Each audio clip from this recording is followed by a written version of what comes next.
Hello, friends. Welcome to Empty Cloud Monastery for another episode of Monk Chat, where you have the opportunity to ask any question regard to Buddha, Dhamma, and Sangha that you would like. Tonight we'll have a panel of three monastics, myself, Ayasoma, and to my left, Bhante Sutaso, and to my right, Tanjagaro. And as soon as you're ready, you're welcome to type in your questions, and we'll try our best to answer them. And for the time being, hello to Jeff, Karen, Kumu, Mary. Oh, Mary was here just a few moments ago, and now we see Mary online. Good to see you. Let It Go, Let It Be is back. And hello to Julie, AS, and everyone else who I see like a little number on the screen. And maybe we can start by paying homage to our original teacher, Shakyamuni Buddha. Namo tassa bhagavato arahato samma sambuddhassa. Namo tassa bhagavato arahato samma sambuddhassa. Namo tassa bhagavato Samma Sambuddhassa. Buddham Dhammam Sangham Namasami. Right, and if we have any of our friends who would like to ask a question, since folks aren't typing in yet. Tina. Thank you. So I'd be curious to hear a little bit about something that I reflect dynamically that I realized I don't understand well, which is the conversations around, like faith followers and wisdom followers, and how those two traits are interrelated, and if there's different implications, or just a little bit better understanding of that subject matter. I would appreciate it. Thank you. Bhante Sutaso? Yeah, so normally the Buddha speaks about the 4 stages of awakening. So stream enterer, once returner, non-returner, and arhat, 4 stages of awakening. But in a few suttas, the Buddha mentions 2 different varieties of people in a stage preceding stream entry. So 2 kinds of pre-stream enterers. And one of them is called the Dhamma follower, and the other is called the faith follower. So in Pali, that's Dhammanusari and Saddhanusari. And the Buddha says these are both people who have a fairly advanced practice and are getting close to stream entry. The difference between them is that the Dhammanusari, the Dhamma follower, their main way of practicing is focused upon developing wisdom. So developing a understanding of the Dhamma and a direct insight into the Dhamma. Whereas the Saddhanusari, the faith follower, their main entry is through a very strong faith in the Buddha. So a faith that the Buddha was a fully awakened being, and faith that the teachings of the Buddha lead to awakening. So, and the Buddha says that both of these people will attain stream entry, but their method of getting there is different. And so the kind of the common stereotype is that convert Buddhists tend to be more on the Dhamma follower side. Like usually it's through learning the Dhamma and having some deep intellectual appreciation for the Dhamma, some intellectual comprehension of the Dhamma, which then leads to practicing insight meditation and having some kind of personal understanding of the Dhamma through that, or contemplating the Dhamma in our life, and again having some deep understanding. Whereas people who are born Buddhist, they tend to have more of a faith-based approach. So from the time they're very young, there's this strong faith that the Buddha was an awakened being and that the Dhamma leads to awakening. So then the primary power of their practice is coming from that deeply rooted faith. That said, you do sometimes meet convert Buddhists who do have really strong faith, and that seems to be the main force of their practice. It just seems to be less common. And of course, you meet lots and lots of people from Buddhist culture who have incredibly strong insight and wisdom into the Dhamma, and that seems to be the main force of their practice. So again, the main point the Buddha is making is that these are two different archetypes of Buddhist practitioners. So the one who's focused more on cultivating wisdom in the sense of understanding the Dhamma and directly experiencing the truth of the Dhamma, and the other which is more focused on faith in the awakening of the Buddha and the potency of the Buddha's instructions. Thank you very much, Martin. Yes, one quick follow-up, which is just around, I think I've heard the expression around sort of like the two wings or two sides, like the wisdom and the faith, or something to that. And so just my follow-up would just be around the relationship of those two things to each other, i.e., like fully independent things versus how they interrelate. I definitely think they're interrelated in that as one develops knowledge and experience of the Dhamma, then naturally your faith will grow because you'll recognize that these teachings must have come from a fully awakened being. Like, this isn't something like one day John Smith sat down and decided to write the Pali Canon. Like, it's clearly not something that was just randomly created by an ordinary person. But this is something made by someone with incredibly profound wisdom. So the more one studies and contemplates the Dhamma, usually the more one's faith grows. This was definitely my experience.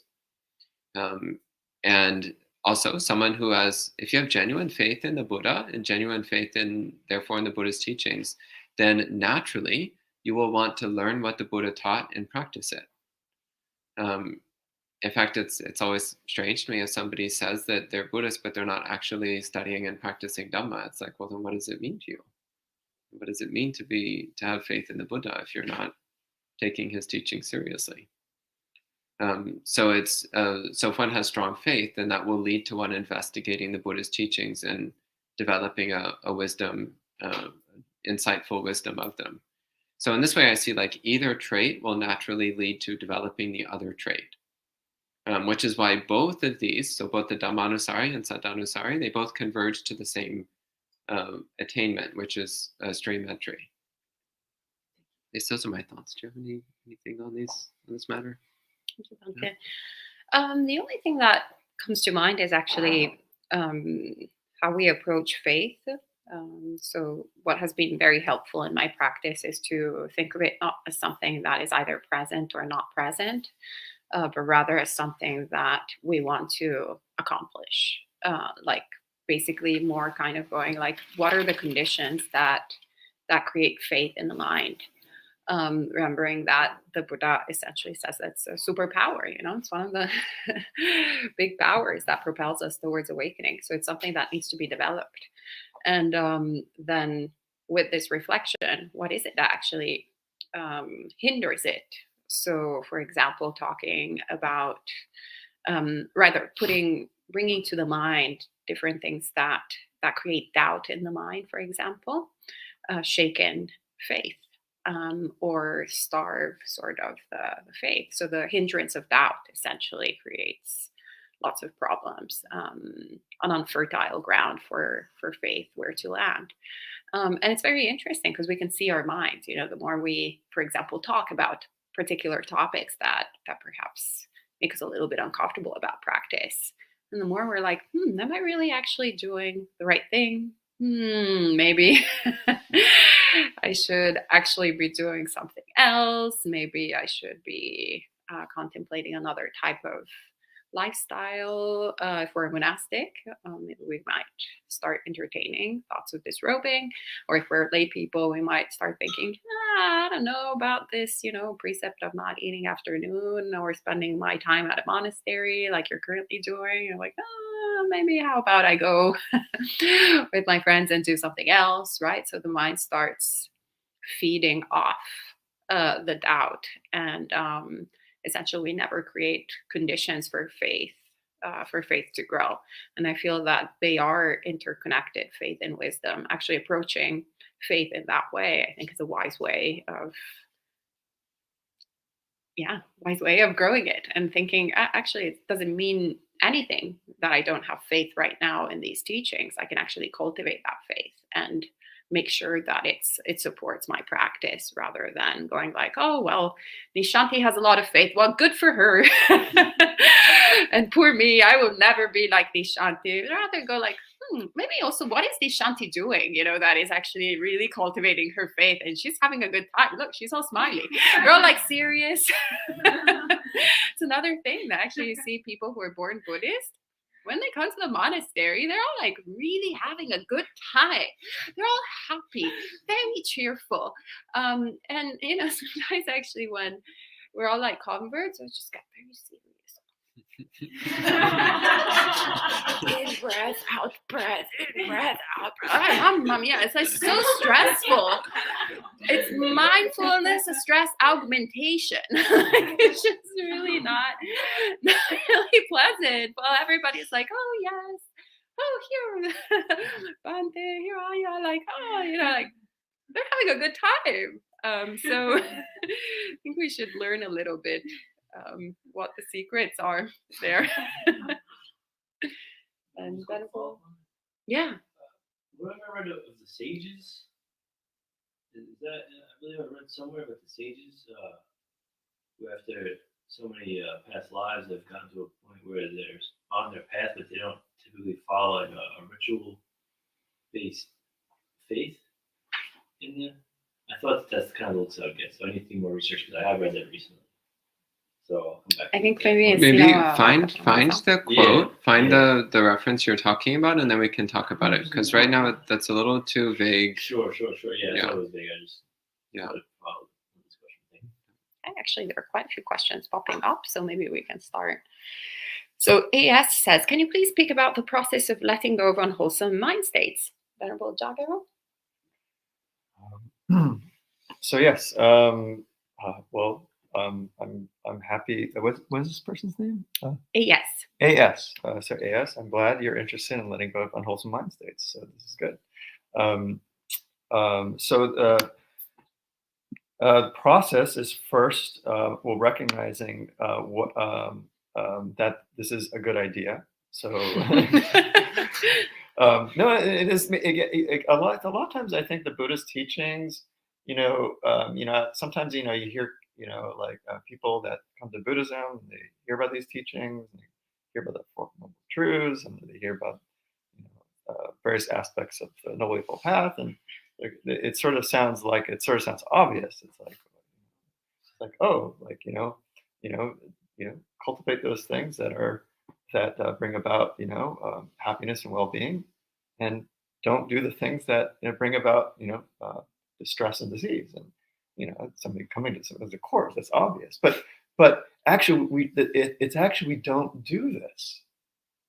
So that's why we need to be reminded of this. Actually, the tendency quite often for the mind is actually to not do this.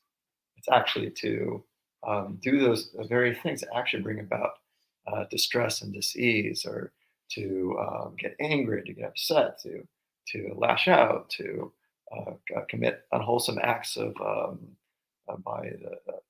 either mentally or even vocally or physically. And so it's actually, so the first step is actually having this. This is actually a good idea. This is actually what the Buddha taught. This is actually something worthwhile to pursue. So you've done the first step, AS. So the next, I would say the next step is to developing tools to recognize what the mind is doing. So I think along those lines is one of the things I really like about the Buddhist teachings is that it often starts very practically. And I think one practical step is actually associating with wise spiritual companions. So to draw close to people that are good teachers, that are experienced, that have led the way. And of course, that might bring a question like, who's trustworthy, who is wise, but to actually try to put effort in seeking such people out. This is really important because these are beings that are going to both model how one does this, but also give you instructions on how to do this, and also inspiration. So I would say that's a really important thing to draw close to people that are modeling this. And the third thing, similar to like again the tools together, is actually to developing the internal tools, things like meditation and precepts, and you may already be doing these things, but to just to keep one of the important things about sati, the practice of sati, whether it's practicing mindfulness of the breathing, practicing mindfulness of the body, practicing mindfulness of the the mind or the dhammas, whatever one is practicing. This is going to give you an idea, the mind a better understanding of when it's actually starting to go down the wrong route and when it's actually going down the right route, right? Because as the mindfulness grows, then our mental faculties will be sharper at determining of when it's going astray, and also giving a better sense of what's actually kusala and akusala. So those are the kind of the main things that come to mind. So it's first, just knowing that this is important, and keep reminding oneself that this is actually important, associating with wise spiritual companions, and also practicing and developing wholesome skills like meditation and sila. I think these will help you. If you have any specific, wholesome mind states, that also might be useful. But that's the kind of general thing that comes to mind. Thank you, Venerable. And Scott asks, have the Venerables had much success with resentment? Well, I mean, yeah, in the sense of it doesn't take that much effort in cultivating resentment. But I assume you're asking letting go of resentment. The question continues, at certain levels, the power of awareness can evaporate the resentment. What to do at more intense levels? Well, there's actually this amusing sutta where the Buddha, it's kind of like, it goes along the lines of pretty much bringing to mind all the sort of possible horrible scenarios, that usually when we have resentment towards someone, it's also because we fear about certain consequences, or like, oh, they hurt me, and now they're spreading all these different rumors about me, how terrible. And so the Buddha kind of like encourages us to bring these up to mind and then ask ourselves the question, what can I do about it? Nothing. And then play out another sort of scenario. Oh, they're gonna, divide me from everyone that I care, and everybody's gonna hate me, and I'm gonna be alone forever. What can I do about it? Nothing. And I actually started doing it, and it really works, because you also start kind of laughing about it a little bit. It's a very humorous sutta, actually, because it plays out all of these scenarios. So you actually also get a kind of a sense of how, kind of common the human experience is, that we all go into these states of panic and fear, and then we just really hate people, and like, oh, they hurt me, they are just so horrible. But just bringing up actually kind of like the fact that we can't do anything about it, and if we can do something about it, then great, then we actually find a solution, and we're like, okay, I can do something about it, and you do it. But if you can't, which is 99.9% of the case usually in these situations, then why bother? And kind of that consideration really helps in just having a little bit of dispassion, because there's that sense that the mind really wants to engage and wants to try to change reality, but instead it's just the way things are. It is what it is. So what are you going to do about it? And when we stop wishing for things to be different than they are, then it's like already peaceful, already all right, already okay. And at least, if it's very intense level, at least it can go to, you said, the certain level. So we downgrade it. And then when you're at a certain level, you already have the solutions. At a certain level, the power of awareness can evaporate the resentment. So it's great. So you have the sort of different techniques for whatever level it is. So this book is what comes to mind. I don't know if the other venerables have other thoughts and considerations.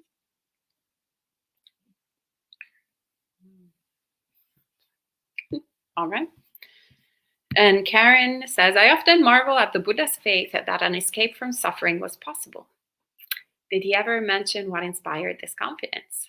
I actually can't think of any sutta where he mentioned why. So the Buddha does mention that he had this like intuitive understanding that freedom from suffering was possible. This was before he attained awakening. He knew, like he had the sense, he's like, there must be some kind of escape from suffering. There must be something that can be done. But he never actually says where that came from. And actually, it reminds me, like when I was a teenager, before I started studying Buddhism, I had this intuition that some kind of direct spiritual realization was possible. I didn't know what it was or how to do it, but I had a sense that it was possible. And so where do these things come from?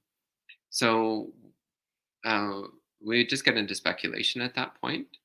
So again, there were a lot of different spiritual traditions at the time of the Buddha, and none of them were quite teaching Buddhism, which is why the Buddha had to figure these things out on his own. But there was a general idea at the time that there were spiritual practices which could be done, which would lead to some kind of awakening or some kind of deep realization or some kind of great bliss. And the Buddha actually tried out their practices and decided that they weren't very effective. But there was already some idea present that spiritual practice was possible and it was effective. It's just that nobody seemed to know how to get awakening in the Buddhist sense. There's also the fact that over the course of many, many lifetimes, the Buddha met many, many spiritual teachers in his past lives. And actually in distant past lives, the Buddha also would have met other awakened beings. So there might also be these like vague, like fragments of distant past life memories of like, there's a sense like there is some possibility. He may not have been able to call to mind, since he wasn't yet fully awakened, he may not have been able to remember detailed past life memories, but there could still be this kind of lingering intuition that awakening is possible. Again, possibly triggered from encountering awakened beings in distant past lives. But this is all in the domain of speculation, because again, the Buddha never actually said where that intuition came from. He just says that he did have this intuition that it was possible to attain freedom from suffering, but that he didn't know how to do it.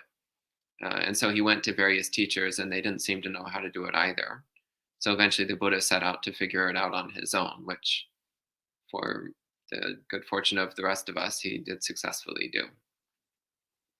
But Bhante, I feel like, don't you think that also, this comes actually from a profound understanding of suffering. I feel like, it's kind of, if one is diagnosed with a terminal disease, or actually just a disease, really. I'm seeing it myself right now that my health is not that great. I'm kind of like constantly like searching for a cure. So I would say it's not necessarily that one has faith that they're going to find the cure, but there's that, like, it's kind of what option do you have in a way. And I think it's the realization, obviously, the more sort of significant the problem is, the sort of disease, the more kind of compelling the pull to actually do that research is. So if, just seeing how like my chronic fatigue, my like kind of like different ailments that are not really that significant in the large scheme of things, but I put a lot of sort of time and effort in trying to fix this body that is still like working kind of okay still, it's not like a complete collapse, but if there was something even more terminal, there would be even more kind of an investment. So I feel like that the Buddha really understood. We get very fixated with the body, but when actually also with the mind, but I feel like the Buddha really understood the sort of tragic nature actually of existence, of old age, sickness, and death, fundamentally, which we only still understand on an intellectual level. And we understand it to the degree that then we're kind of like, that's a little bit not that great. Like I have to do something about it. But I feel when you actually have a full understanding of what this predicament is, then it's kind of like no option. Like you have to look for the end of suffering. And then luckily he found it. So sadhu. And AS says, can you please give me some suggestions for meditation when there is tension in the body? Panjagaro? Yes. Suggestion for when there's tension in the body. Well, one practical thing to do from time to time, I wouldn't recommend this doing all the time, but I think this is a good thing to do from time to time, is actually to stop and just take a deep breath in, and then let deep breath out. Just kind of let the air come out. And just do that maybe 3 times, maybe 4 times. Deep breath in, and deep breath out. And I think you can give that a try again from time to time. I would maybe do it more than once every 5 minutes or so. If there's if you're, for example, sitting, you maybe want to check how you're sitting. One of the things I was talking to somebody here at the monastery today about. Often, people come to, let's say, a monastery or a meditation center, and they see people sitting on the floor. They see them sitting in half lotus, maybe even sitting in full lotus, or some other position, and that might look inspiring. So they try sitting on the floor. They never sit on the floor before. They've been sitting in chairs their entire lives, and it's incredibly painful, and you can tell they're sweating and grimacing, and you say, you can sit on a chair, it's really okay, and they're like, I'm fine, and I'm like, it's really okay, So that would, and look, I've done this, myself. I remember doing this quite a lot as a lay person, just like, okay, I had this kind of attitude, like, no pain, no gain, no pain, no gain. All right, all right. The more pain, the better. All right, and so if you have this kind of thing going on, then I'm not saying you do. I'm just relating my own experience. See if you can sit in a more comfortable. Check your posture. If you're sitting on the ground, maybe try sitting in a chair. If you're sitting in a chair, maybe check to see, are you well supported? Are your feet supported? Is it not too low, not too high? Are you, just kind of like slouched over to one side? So, and of course you're sitting on the ground. Maybe try doing some stretching. I know a lot of people do yoga. I was actually just visiting Bhante Rahula down in Maryland, and he actually is quite a experienced yoga practitioner. And actually, that's part of his teachings on meditation. He actually teaches people to do some basic yoga, so that when they sit down, they actually have some comfort, right, in their body when they sit down. So that's something to investigate. Another thing, too, is to maybe I don't know how long you're meditating for. It's often like people meditate for an hour. It's a very calm time period. But if you're new to meditation, maybe just do 10 or 15 minutes, and maybe try to do it consistently. That's actually more important than, in my opinion, than trying to do it, like, let's say 2 hours one day, and then you're so painful you don't do it until the next month, right? And you do another 2 hours, and you then wait another month for you to do it again. Instead, do 15 minutes every day, same time roughly the same time every day. So check to see how long you're doing. And so those are just kind of like basic things to kind of see. But and just in terms of like tension, I would if you have some experience in meditation, you kind of check up, to try to be willing to a lot of I think one of the important qualities, and I especially develop this when you, let's say, come to a monastery or do a long-term meditation, is actually khanti, or patience.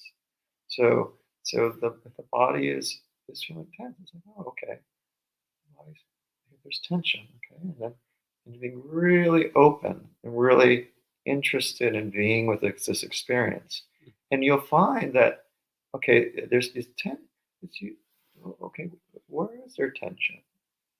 Okay, like, okay, right. Okay, you kind of feel your hands. Okay, hands feel okay. Your arms, my arms are okay. Oh, there's no tension there. Kind of, there's a little tension, maybe kind of like maybe inside your head, but the rest of your head feels okay. And you go, oh, there's a little tension, and kind of one of the shoulder, and you'll often find that there's not just kind of like this. The body is one kind of unit, kind of solid block of tension. I mean, it might be. I'm not saying it isn't, but you if you start to be willing to be present with the experience, you'll find that there's often different places of tension and non-tension, and maybe different degrees in between. So those are just some thoughts. I don't know if Fante's any other thoughts. I just also just briefly add another thing, which is I would encourage you to also question the underlying assumption that tension is inherently bad. So a lot of people seem to think that if there's tension, then that means they can't meditate properly. But actually, I've had some incredibly great concentration at times when there was a lot of tension in my body. So actually, if you perceive tension as an obstacle, then it's an obstacle. If you perceive it as not an obstacle, then it's not an obstacle. So tension is just part of the sensation of the body. So it's important, as Venerable was saying just now, with just being patient with the tension. Just being patient with, this is just how the body feels sometimes, and it isn't necessarily a problem. And then if you have that attitude, then you'll discover that actually you can meditate perfectly fine, even when there's tension in your body. And it tends to melt away on its own in time, but whether it's there or not actually isn't a problem. All right, thank you, Venerables. And Julie asks, I was wondering, what is the purpose of the saffron-colored cloth that monks place where they sit? Well, it's called the sitting cloth, and actually it's very useful outside of the monastery.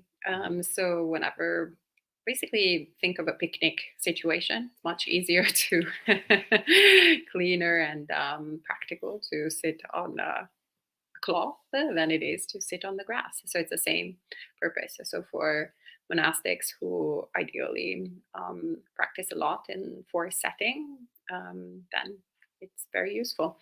We use it also inside the monastery for several different reasons. First and foremost, so that actually we remember to kind of bring it with us most of the time, so that then when we actually need it outside, we actually have it. Otherwise, you might forget it, and then you actually need it, and it's not there. Simple as that. But also at the inside, it, like if you're sitting on meditation cushions, it also keeps the meditation cushions cleaner. So I had one time when I was visiting a Buddhist temple on a very, very hot day, and I had forgotten my sitting cloth. And then when I got up, I realized I'd left a sweat stain on the meditation cushion, which was a little bit embarrassing. So that's actually a very practical reason to use it indoors as well as outdoors. Thank you. And Let It Go, Let It Be says, the Buddha's childhood experience that he recalled of a peaceful time during planting festival is something I intuit is commonly experienced, perhaps influencing faith. I know I had such an experience. Thoughts? Bhante? Sudasa? Yeah, well, I mean, the truth is that we all have the innate capacity to tranquilize and focus the mind. And some people again, especially as children, when our past lives are a bit closer to the surface of the mind, they might have some memory of meditation from previous lives. So then, even without formal instruction, they can sit down and do some meditation practice. So I actually know a number of people who they had this happen when they were children. Like they would just sit down and do some meditation and didn't necessarily know that it was called meditation or that it had anything to do with spirituality. It was just something that they did because it was pleasant. Um, and then they got a bit older and found out that there was this whole Buddhism thing and that meditating was actually a really good thing. So it does happen, yeah. And I don't really have anything else to say about it. That's about all that comes to mind. Okay, thank you. And Scott, AS, you're all very kind. I'm glad that the teachings are helpful. And AS has a follow-up question, actually. They say, can we say that the developing of tools to recognize what the mind is doing is part of the process of letting go? I think Tanjagaro, you had answered the question earlier. Yes. Yeah, probably could say maybe a little bit more than that. Yeah. You know, one thing I really appreciate from my preceptor, also Bhante Siddhasa's preceptor, Ajahn Pasano, one of the things it really piqued my mind when he said this. He was saying that the kind of the faculty of mind that actually you could say it's responsible for letting go, or is the kind of catalyst for letting go. It actually isn't panya, it's saddha, it's a faith. And I remember that really kind of piquing my attention when he said that. I think he said it on several occasions. And you know, so one of the one of the previous questions, it was talking about the relationship between panya and saddha, or wisdom and faith. And I really appreciate Ajahn Jeff has another translation of panya, which is discernment, because it's like a verb. And so panya can also be, and so saddha, I think, also can be useful to look as both a noun and a verb. So as like something that like you can say somebody has faith, but you also say somebody is doing faith. Somebody is like it's like maybe trusting might be a good maybe word or and so the kind of one tool, like some different tool that's useful to for the process of letting go is going, okay, you know, like is there kind of a faculty in the mind of trusting, of having faith in something, right? Because if the mind is, you know, kind of protective, if it's in a kind of a more, you know, unsure, not really trusting so much, then it's not going to be so inclined to actually want to put things down. If it's tending to hoard things, it's tending to collect things, so it's not going to be wanting to put things down. If it has lots of resentment, if it's you know wanting to you know get back at somebody or some things, it's not going to want to put things down and let go. And so we want to see what are these so the tools can also be like wholesome qualities. So I pointed out faith or saddha, but they can also be things like these antidotes to kind of unwholesome mind states. So you know, contentment or loving kindness or clarity, right? So these are some of the ways you can think about tools. So so not just like the various aspects of developing meditation in terms of like sati and samadhi. I mean, these are very important, but also the other qualities of mind. So hopefully that gives you some ideas of things that you can look to in your own mind, see what you might need to develop. Thank you, Venerable. And Julie asks, solitude helps us on the path to enlightenment, but can we see our defilements and ignorance when we're in solitude as well as when we have interactions with people? Absolutely. That's why it's my understanding the Buddha essentially created all these rules, essentially, for example, for monastics, that pretty much prevent us from being hermits for the rest of our life. There's the usual cliche story of the practitioner who spends perhaps years, in caves and by themselves, and they're having a really good time, and they're all like blissed out.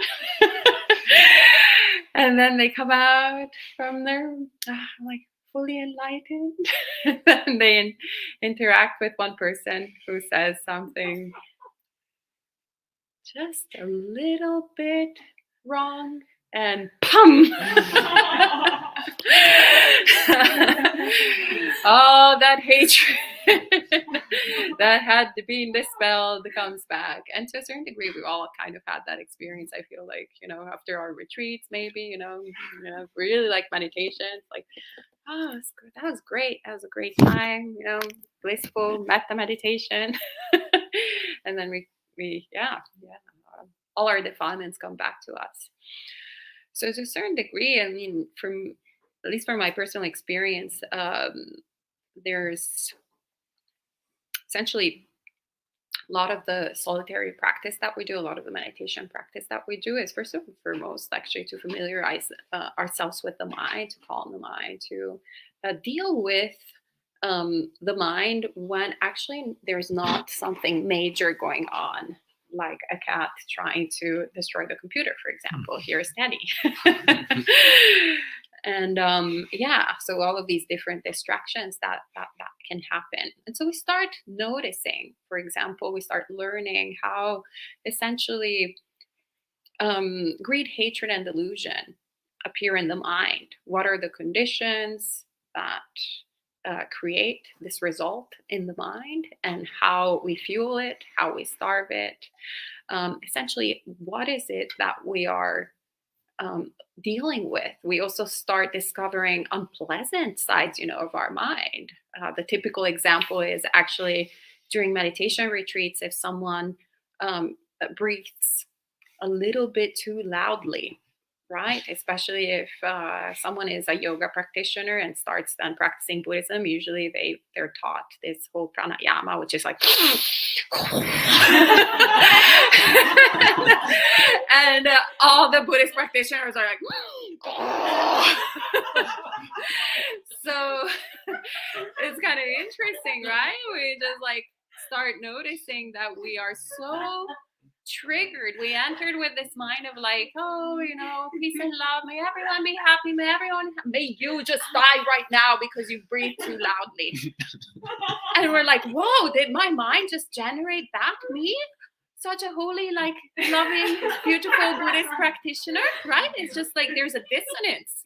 Like, wait, I want to murder and stab this person next to me. I am an awful person, right? So that's why usually people like start escaping from retreats. And we start learning actually that is just essentially the mind. The mind produces lots of different things. And we have a habit of irritating ourselves with actually nuisance. It's just that usually in daily life, we're so busy that we only pay attention to when something really major is sort of happening, but we're not paying attention to all the times that we are essentially developing the habit of irritation, which is just little sort of subtle things like, oh, the train is late. Or like, oh, that person forgot their to silence their phone, like all of these things. And they all create these habits of mind. So we start learning essentially what we're dealing with and slowing down also the pace through which we go through our experience.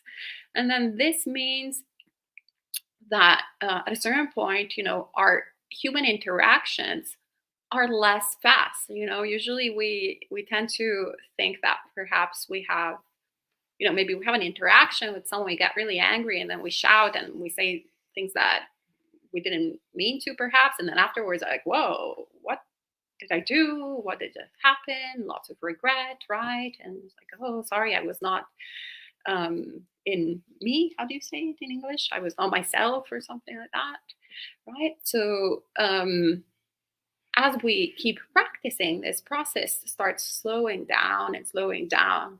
And we start noticing at a certain point that there's actually a choice that we make. And actually, my experience has been that, at a certain point I was like, reaction or not reaction? Reaction! Right? So I would still react, but there was an awareness with the reaction. And the more that I was practicing, I was like, reaction, how about maybe I pick non-reaction here? And that was like, oh, this feels a lot nicer than the reaction that I was picking before. So then it becomes an experiential understanding of what leads to, suffering and what leads to the cessation of suffering. But we also understand, getting back to your question of ignorance, we also understand how we ignore that. And we also understand how, there's still that very strong habit of shouting at someone who, is doing something that annoys us, perhaps, right? And but we're choosing whether or not to go about it. And so that's how we're slowly then basically creating new habits. So we restrain, instead of shouting, we do non-shouting. Instead of harming, we do non-harming. And then from there, once we have cultivated this non-harming, non-shouting, non-ill will, non a lot of unwholesome things, then we're basically creating a nice sort of fertile soil where to plant new seeds of compassion, of rejoicing in other people's good fortune, in loving kindness and equanimity. And we also understand actually fully how, we are all making acts of karma in every single moment and reaping the results of our action, and how everyone else is doing the same thing, and how all of this process is really impersonal. And and that gives us more confidence to practice this path. Do you have anything else, Venerable, that you want to share? That's great. Yeah. Okay. Chad says, a friend with cerebral palsy asked about how to turn down the constant awareness of the body that they have due to their condition, which they find agitating. What is advice for them? Well, for one thing, I would actually say congratulations on having constant awareness of your body, because actually I've met lots of people who developing mindfulness of the body is incredibly difficult for them. So mindfulness of the body is actually a really good thing. So my first question is does this person practice meditation? And if they don't, then they should definitely start. And I'd recommend that their meditation object be mindfulness of the body, because it sounds like they're already really good at that. They just need to learn how to channel that in the direction of serenity and focus and joy, rather than towards agitation. So that's actually what I would recommend, is to do sitting meditation using mindfulness of the body as the meditation object. And so make that constant awareness of the body a support to the peacefulness of the mind, rather than a source of agitation and discomfort.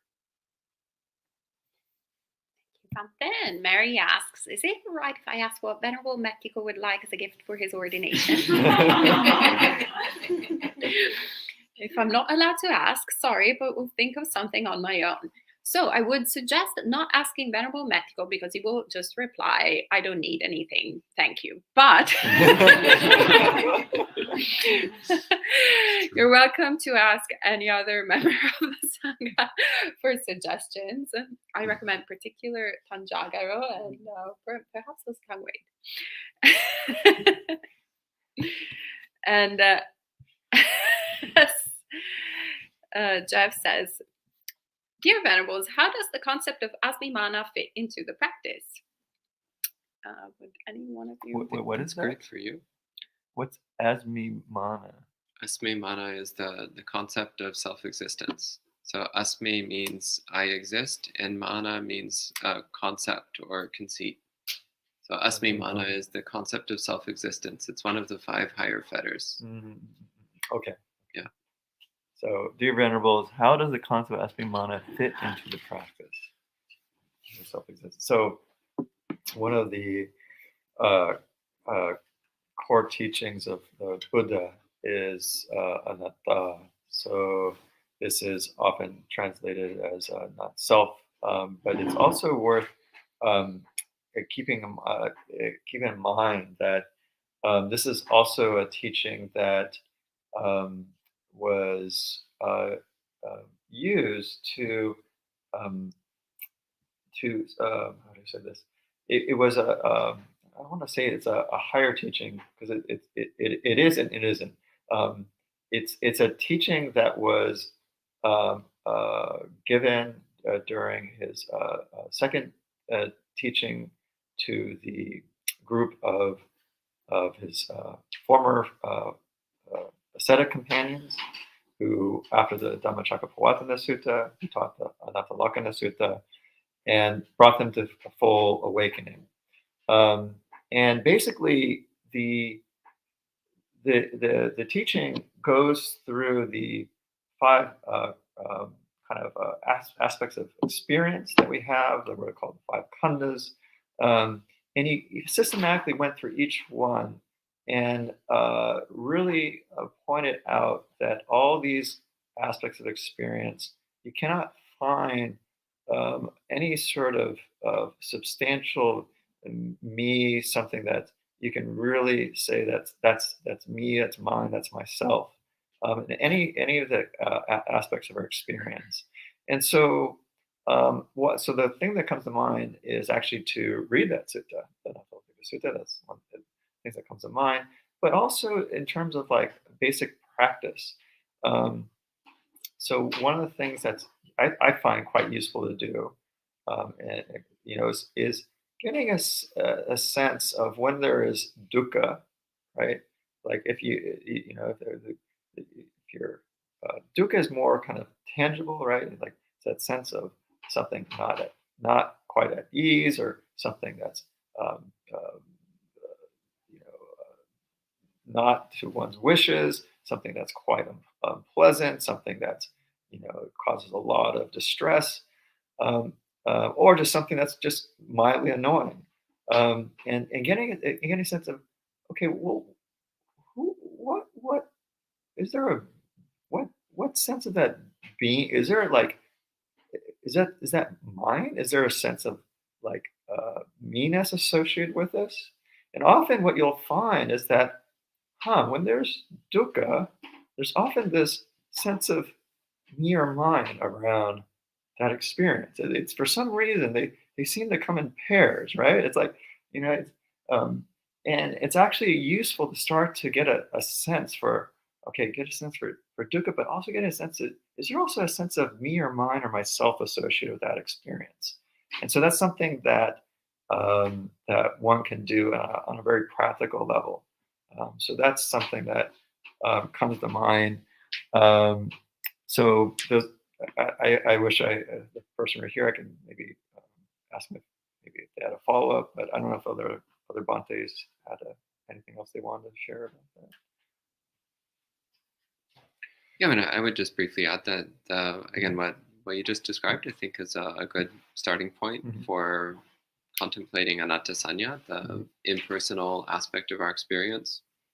Asmimana is actually the subtle remaining sense of self-existence after one has already seen that the five khandhas are not self. Oh, it's the aspect of the last one. Okay. Yeah. Okay. So I actually always find it a bit strange when people ask about asmimana, because I'm usually like, let's be realistic. This is someone who hasn't even attained stream entry usually. Okay. And so they're asking about like this final, extremely subtle residual defilement in the mind of a non-returner who's on the verge of full awakening. And it's like, got it. Okay, we can talk about that, but it's mostly just going to be an intellectual exercise, because most people aren't anywhere near that stage of their practice. So I think it's actually very appropriate that you instead spoke about anatta sanya of the five khandhas, because realistically, that's what almost everyone needs to be doing anyway. Thank you, Venerables, for your contributions. And Rick asks, can you share a few examples of how to apply seeing the allure, drawback, and the escape? Thank you. Actually, like more the translation of gratification rather than the allure. And I also, one of my favorite sort of things that the Buddha says goes something along the lines of, whatever gratification there was in the world, I discovered it.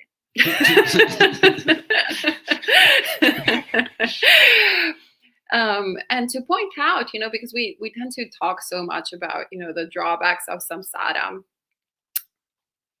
But realistically, if there wasn't any gratification, we would already be enlightened, right? Like we wouldn't be falling trapped to anything. So it's very important to understand that there is gratification in sensual pleasures. There is gratification in the world. And that's what the Buddha means by whatever gratification there was in the world, I discovered. It's not that he went to every single party, watched every single movie, went to every single country, but rather understood the underlying, essentially, gratification that is in all of these experiences that we think are different from one another, but they're all basically the same thing. There is, of course, vanilla ice cream and pistachio ice cream and chocolate ice cream and blueberry ice cream and whatever the hell ice cream. Here in the United States, you have some really bizarre, like puffy blue synthetic ice cream. But it's all ice cream. And so once we understand that it's all ice cream, then we stop thinking that, okay, vanilla ice cream didn't make me happy, but let me try pistachio ice cream. Oh, pistachio ice cream, same exact result. Let me try with blueberry ice cream, right? So we tend to do that with everything because there is a gratification. We get the vanilla ice cream, we're like, oh, it's pretty good.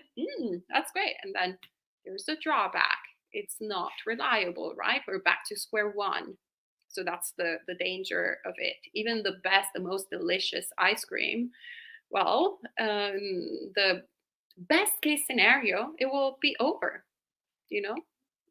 and also in the best case scenario, even if you have like the greatest perfect thing, even if it's in huge quantities ad infinitum, you have like the subscription for life, you still cannot eat it all. Like it will still be nauseating after a while.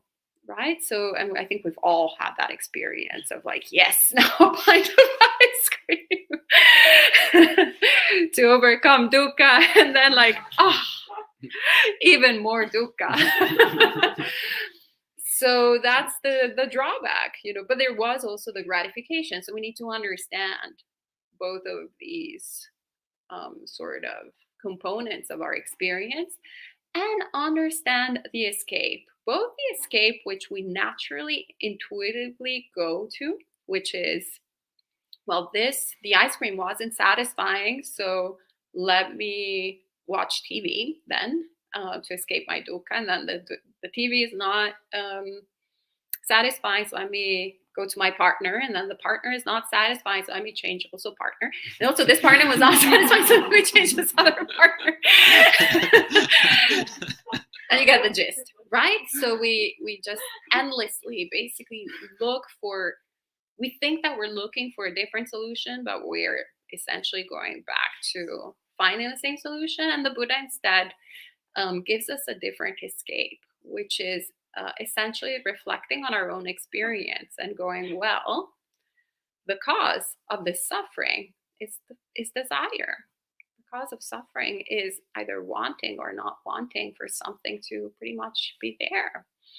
So how about, first and foremost, we actually like start looking at our experience in a different way. I remember actually Bhante Sudazo, when I had met him, gave me this teaching that really made an imprint in my mind, being someone who actually quite enjoyed a lot of whatever gratification there was in the world, I had discovered.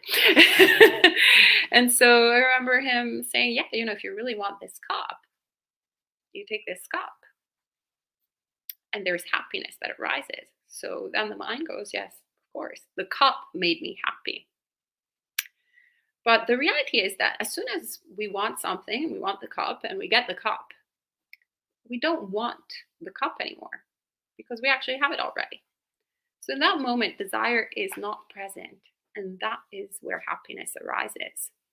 So how about we actually take a step backwards. And we kind of go like, instead of doing all that work to go and get the cup, obsessing about the cup, flagellating myself about the cup, getting the cup, doing all of that, how about I just let go of the desire of wanting the cup? And you're like, wow, this is very interesting. And so that's when we start seeing a different way out of this dukkha. So the pleasure of renunciation. And that is a lot more reliable, a lot more, it's just easy. Yeah, something that we can rely upon. It's always present, always available, whether there's a cup or there's no cup, right? Whether there's ice cream or no ice cream.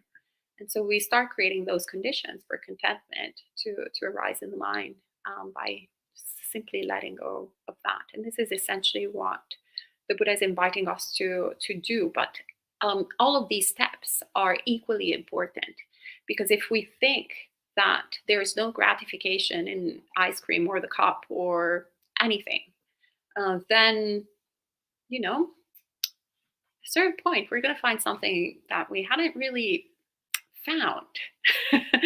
Actually, I remember when I had met Bhante Sudaso, he was like, I'm not attached to food. And I was like, Bhante Sudaso, let me introduce you to food. I remember he was like, oh, that's very interesting. So that's, there is a refinement of sensual pleasures. And that's where we get tricked. That's where Mara comes and goes like, oh, you think you're over it. Let me present you with this version of samsara. And that's when we start back to square one.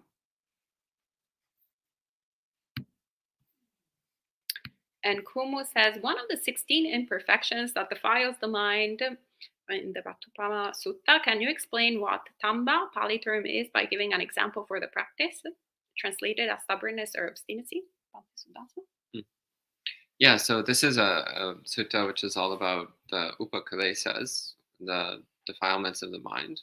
And the term tamba actually comes from the root ta, which means to stand or to stay in one place. So actually translating tamba as stubbornness or obstinacy, I think, is actually quite accurate. So it's an unwillingness to change, particularly an unwillingness to change one's opinions or standpoints, but also an unwillingness to change one's behaviors. So this is actually a huge problem in our practice, because Buddhist practice is actually starting from the recognition that whatever we've been doing so far is clearly not working. So if we want to attain awakening, we need to change. We need to change our behaviors, we need to change our attitudes, we need to change our opinions. Because whatever we currently have is the attitudes, behaviors, and opinions of an unenlightened person. So why would we stubbornly adhere to that? It's clearly not working. So let's do something different. Actually, a really profound teaching I heard once, I think this was Ajahn Brahm, I don't remember. But there was one meditation teacher, one monk, who he just said, he said, there's one meditation technique that you know for sure doesn't work. And that's whatever one you've been using.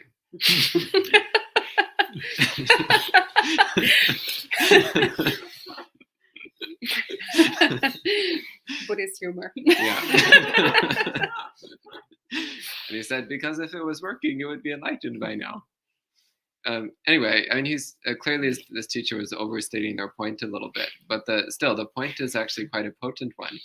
So what behaviors and attitudes and opinions do we know are not that of an awakened being? It's whatever ones you already have. So why are we so stubbornly insisting that we have to stick to my way of doing things and my way of thinking about things and my way of blah, blah, blah, blah? We're just adhering to the behaviors and attitudes of an unawakened being. Okay. Yeah. A quick follow-up to that. There's one of the things that I've to this extent, I found very helpful. There's the quality of humility, and there's especially monasticism. There's kind of like this kind of humility that's practiced, but it's more almost like a dance, almost, if that makes any sense. For we do lots of kind of bowing and kind of prostrating, especially people that are senior. I think that's helpful to a certain extent, but the humility, I think, that is really necessary is the one that Bhante Siddhasa is referring to, the willingness to change, one's attitude, one's preferences, one's ways of seeing the world. And also to that effect, it's actually important to be willing to actually share what one is actually, how one is seeing. There's a common tendency I've noticed of many people to say, "Oh, I don't have any views, or I don't believe anything," and actually, I think this is kind of dangerous, because we actually do have, we probably do have views or opinions or feelings about something, and it's actually we're for whatever reason not willing to actually express them, and it actually takes sometimes risk to express it, because it may be kind of stupid, it may be not actually so wise. But actually, in the appropriate circumstances, actually be willing to say, okay, I don't think this is maybe the right, this view is that great, but it's the only one I know. Okay, I'll just put it out there, and okay, I actually I could be wrong. Maybe I need to change this, right? And so that takes a willingness to be quite humble, because you put something out there, and and if you're with good spiritual companions, then they can correct you, or they can guide you in a different direction, and you can go, okay, maybe I should make some changes. So yeah, I really encourage people, whenever I hear people say, oh, I'm indifferent, or everything's okay, or I don't believe in anything, it kind of, it raises sometimes in my mind a bit of a concern or a red flag. So if you find yourself saying that a lot, I'd really encourage you to just kind of investigate your mind and your heart and say, is that really true? Do I actually really feel genuinely neutral about this, or am I maybe not sharing something out of maybe fear or some other motivation? So, Thank you, Venerable. And maybe you also want to get the next one. Whatever Slav says 5 hindrances sound like an excerpt from DSM. I suppose that's Diagnostic Statistical Manual, I think it's called. It's Yeah. the kind of like the Psychiatry? Bible the of psychology. psychology. Okay. Yeah. Is there anything to say about mental health in context of Buddhism beyond get help, or that's unfortunate?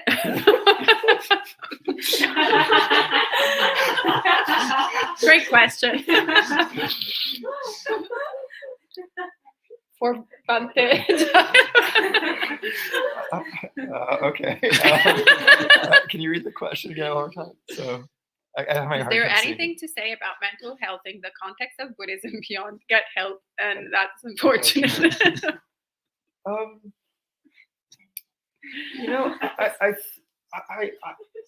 I actually, I used to work with somebody in the field of mental health, and I really appreciate one perspective that she had, and that that might that I think would be useful, and if it was maybe shared or something to consider. And so there's often a view that somebody has, let's say, a diagnosed mental health disorder, that this is like a disease, this is a problem, this is something to be fixed.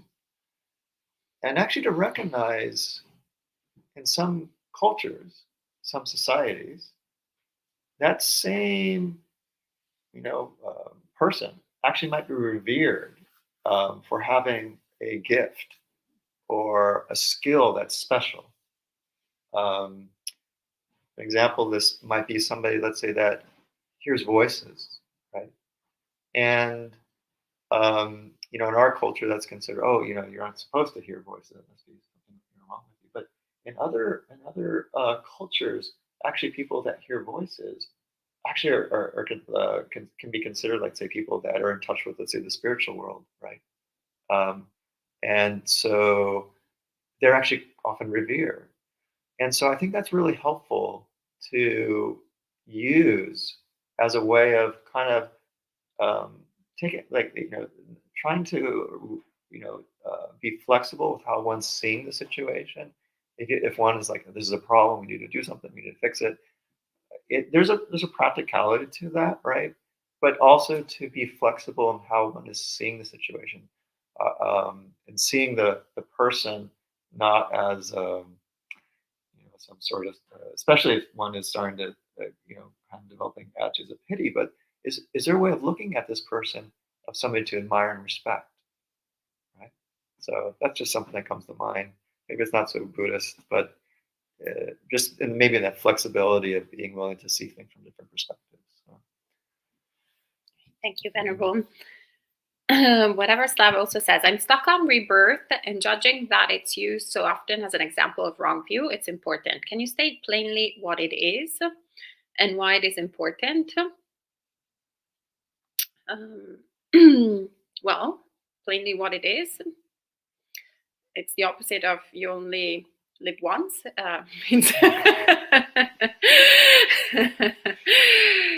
So rebirth, like Buddhist perspective, is essentially that it's more like a circle rather than a beginning and an end. Like you only live once in the sense that you're born and then you die. Instead, it's where does a circle start? Once without a discoverable beginning. So essentially, that's the process of samsara. And that's essentially what we're trying to end actually in Buddhism. If that's what actually turned me into a Buddhist. The realization that I was like, this path is meant to bring us to the cessation of suffering. But if we only live once, after death, there is no suffering. So, is it really, in my greedy sort of, like my greedy devil kind of thing was like, if you only live once, well, you might as well enjoy sensual pleasures. They're pretty, they can be quite comfortable. So, so there's, that actually understanding what we were talking about, that process. And at the very beginning, actually, when one starts creating the hypothesis of like rebirth, there can actually be something really greedy about that too. Actually, I was with my parents recently. At a certain point, we were talking about karma and rebirth. My dad was like, "So, what is it that you believe again about like afterlife? You believe in something?" And so I was explaining this rebirth process, and since he's 80, he was like, "Oh, it's kind of nice, pretty neat." Another try? Oh, yeah, that's kind of great. I kind of like your Buddhism thing. So then I'm like, but Dad, you were complaining about, all your body, like basically disintegrating and how awful it is to, old age and everything. You know that, you by one birth, you get old age, sickness, and death free. And and he's like, yeah, but that only comes after a while. And he taught me so much about essentially actually how, the process of rebirth happens is that we are so addicted to life. We're so addicted to just coming back into any state of existence. It doesn't matter. Give me something. Give me right now. And so that's an inherent, actually, even our monastery cat, monastic cat Stan, who died a couple of months ago. At a certain point, he was under this painkiller, but before the painkiller, all his organs were exploding. It was really brutal, actually. He was just zero. He was dying with a lot of pain. And then we put this painkiller in him. And for like a couple of moments, that kind of physical pain disappeared, and he perked up and he was like, all right, what's up now? Where's that food again that you were bringing? But then some pain came back, and it was just another teaching of what essentially propels us in this constant stage of samsara. The other thing is I feel it's actually just logical to think in terms of rebirth, because I see that, pretty much everything that we see in this lifetime, we can trace it back to something that, I mean, most of the things that are in this lifetime, we can trace them back to something that has happened within this life that either we remember or family members remember, or we go to the therapist and the therapist digs up certain things, right? So it can be from like just, oh, Ayasoma has an attention for whatever pretty things. Oh, she used to work in fashion. Okay, that makes sense, right? It's cause and consequence, cause and consequence. Or Ayasoma is a little has tendency for irritation. Oh well, yeah, she's been cultivating that for quite a long time, especially in fashion. Actually, it's always irritated. Many years of practice. So lots of different things, we can trace them back, and we understand that, we accept that there's cause and consequence, and nothing is kind of random. Yet, when people are born, they kind of come already with different proclivities, inclinations, and we just think that it's random. Even though our experience is always of causality, we think that whoever, like my nephew was born very different from my other nephew. And we're like, okay, well, it's just random. There's no reason, no reason why Ivan is really good at math and actually the other kid is really not good at math and is good at drawing, or why that person is very greedy and the other person is very hateful, right? Or the other person is very deluded, or so forth. So we just think it's kind of Beethoven, genius. With Buddhism, actually, nothing is random. So there's always that process of causality. So once I started thinking in those terms, I was like, it actually makes a lot more sense. Yeah, of course. That's why we get our inclinations. It's very useful because then it empowers us to actually then go, well, I can actually then design the sort of experience that I want. Like this suffering actually is not inevitable. I can actually, don't have to deal with this. And we can make actions that create results for happiness. Okay. And Sud says, I heard stream enters and 90% of suffering. If, let's say, one is not a stream enter, but then says to himself, how would a noble one act, and acts accordingly? Would this help one progress on the path? Yeah, absolutely. Yeah. Actually, that's part of the principle of the precepts. In a couple places in the sutras, the Buddha says that awakened being naturally follows the precepts. So when we take the precepts, we can do so with the thought, for the amount of time that I'm on the precepts, I will be acting the way awakened beings act. So yeah, absolutely. Trying to act like an awakened being can help you to make progress. Yeah, definitely. It's not in and of itself sufficient, but it can be a supporting element to one's practice. Thank you. And Sud also says, how would one know how a stream enterer or one of the noble ones would act? Is the Eightfold Path a rough guide, or what is it that clearly defines a noble one and how they act? Read the Kosambhya Sutta. The Kosambhya Sutta is one place where the Buddha gives very detailed descriptions of how a stream enterer behaves. So this is a very good guide for understanding that. And once you read the Kosambhya Sutta, you'll realize how incredibly rare stream enterers are.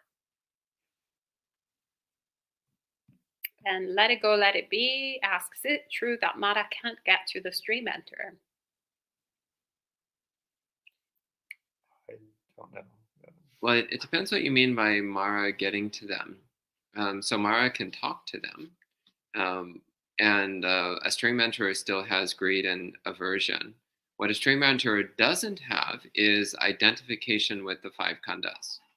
So that particular avenue of Mara is not open. But Mara would still have ability to tempt someone with desire and aversion. But Mara's control would definitely be greatly reduced for a stream enterer, but not completely broken. One is not completely free of Mara until one becomes fully awakened. And Joel asked the last question. What is y'all's opinion of bhikkhu bodies in the words of the Buddha's book? In the Buddha's words, 5 stars out of 5. Actually, 10. I'm doing 10. 10 stars out of 5. 2 thumbs up. Yeah, absolutely. Yeah, one of the best ways to get started reading the suttas, in my opinion. Yeah, it's a great book. For those who don't know, that's an anthology that Venerable Bhikkhu Bodhi did of the Pali Canon for the benefit of every single sentient being. Okay, anything else that people want to ask? Tineri? Yes, I have a couple of questions. So one question I have is that I'm noticing my mind is wandering, and not fully aware of like what's going on, or like even like sometimes not even caring about like regular things, or like, oh, like I should be doing this, or like not I should be doing this, but like more of like things like responsibilities that like I have, or it's like, oh, checking on like I have a car, so like how that's doing, like taking care of like what I have to do next for that. And whereas I had this like before, even like doing the retreat last year, but like now it's just like I'm just like very like focused in the I'm like very focused in the practice that like I sometimes seem to be forgetting like the other stuff that I'm supposed to be doing in order to which supports my practice, so that I'm not worrying about that. So and it might be because I'm pretty sure it's because of the transition of like what I'm kind of experiencing from not being at the monastery and like figuring things out. So I wanted to know what are some mindful tips that you can give me from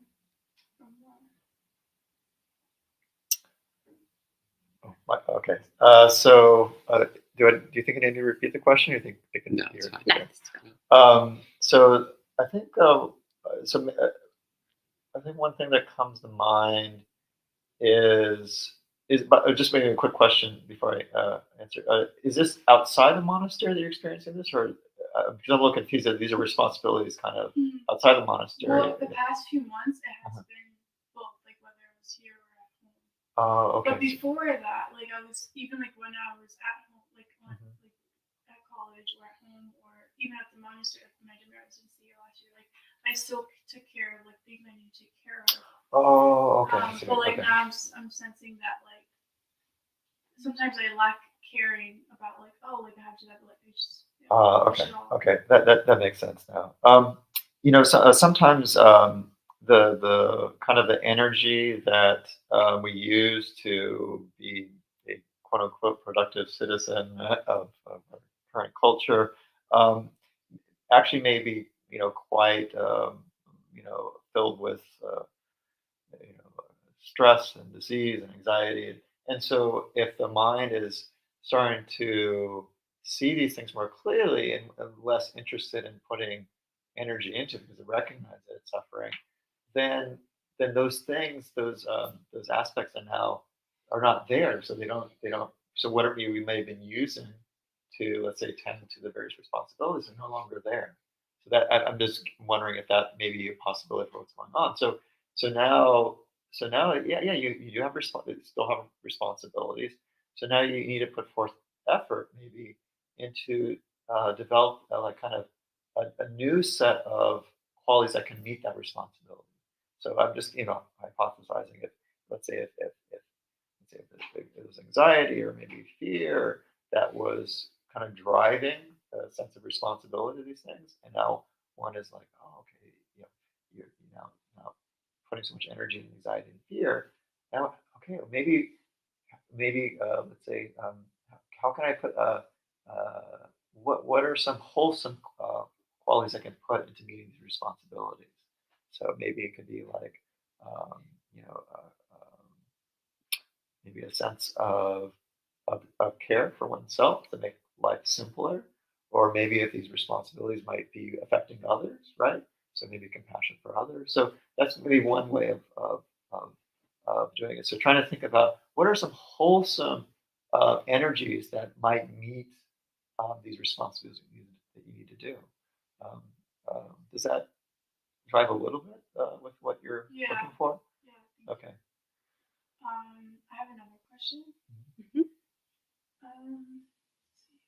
Oh, well, like I wanted to know, what are the 10 kinds of meditation that was brought up last time during like the 10 kinds of meditation. yeah, that was brought up during tea time a couple of days ago. I think it was when Nalaka was here. He mentioned there was like 10 meditation, and then I had asked, oh, like I didn't know like what the different kinds of meditations were. Like I know like the like I guess like 5 that kind of at the top of my head, but I didn't know that there was like.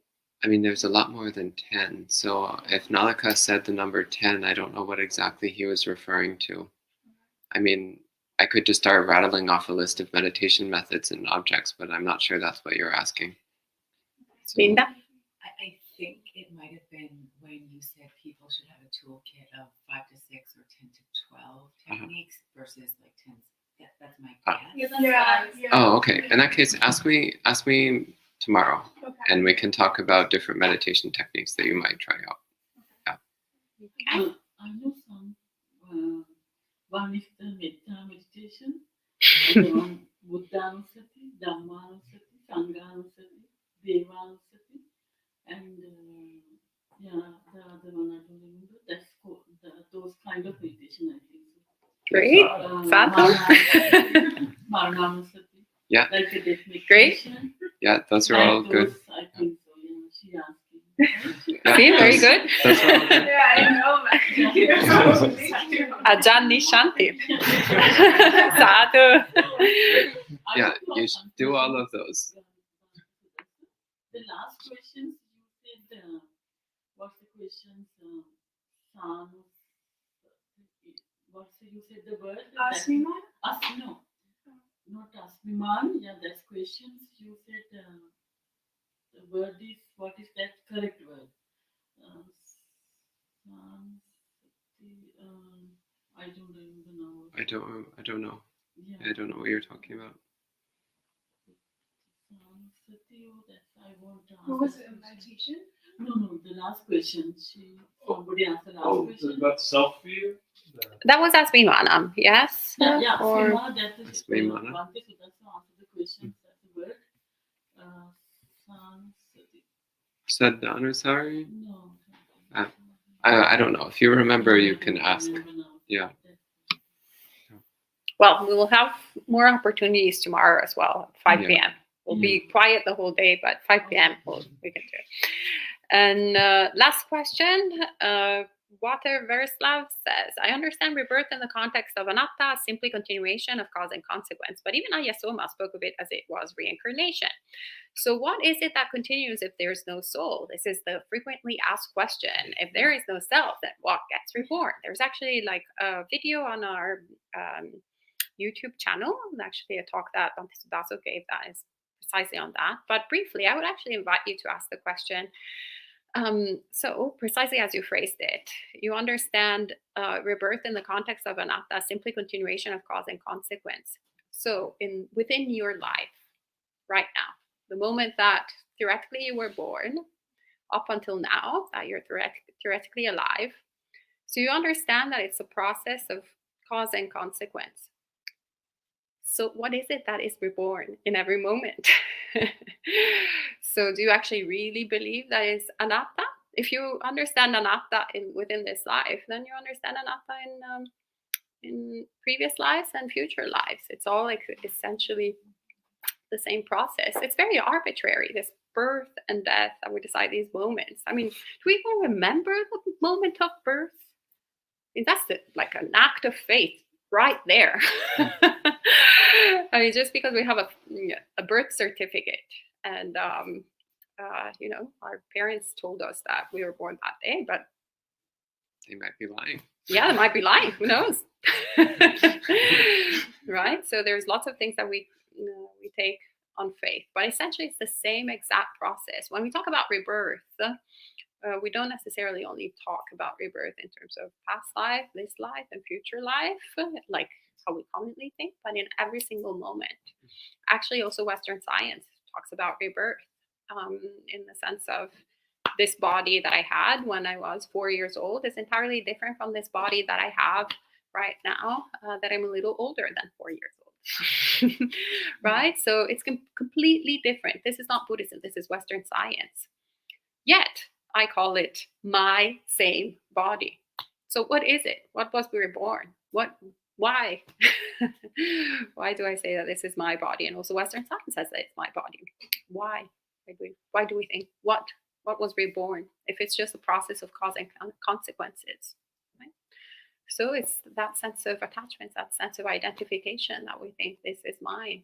So there's that process that, yeah, even though we understand that we're an entirely different person, both physically and mentally, than when we were 4 years old or 10 years old or 20 years old, we've had multiple infinite rebirths within this life already. So yeah, it's all quite arbitrary to say there's like that birth and that death. There's constant birth and death, birth and death, birth and death in every moment. And once we understand what is it that it's reborn now, then we understand also previous and future lives. Okay, so now we're 2 minutes past. So I think we can end it here with 3 sadhus. Sadhu.